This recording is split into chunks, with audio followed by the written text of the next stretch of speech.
Gözəl olsun nədir üz gözdə gözəllik, daxildə qalar qalmasa da özdə gözəllik. Daim gecə olsa bezər insan gecələrdən, bir ayrı gözəllikdədir gündüzdə gözəllik. Şair bizə gəl kamil olan kəs olarıqsa, yəqin tapar axtarsa bəşər bizdə gözəllik.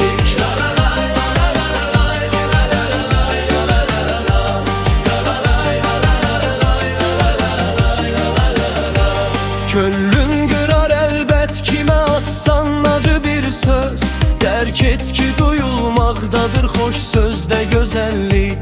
Çirkin əməlin nəyri işin sən qulu olma, düzgün yaşa dünyada və gör düzdə gözəllik.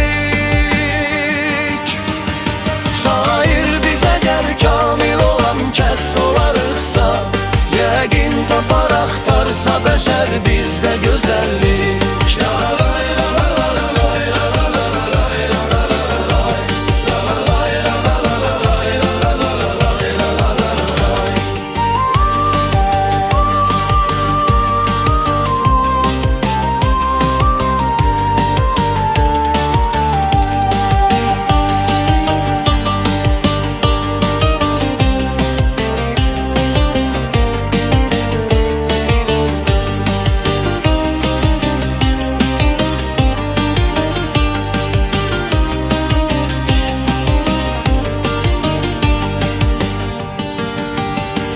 Haksızlığa kim yok deyərək haqq yolu tutsa, əlbəttə olar qoyduğu hər izdə gözəllik.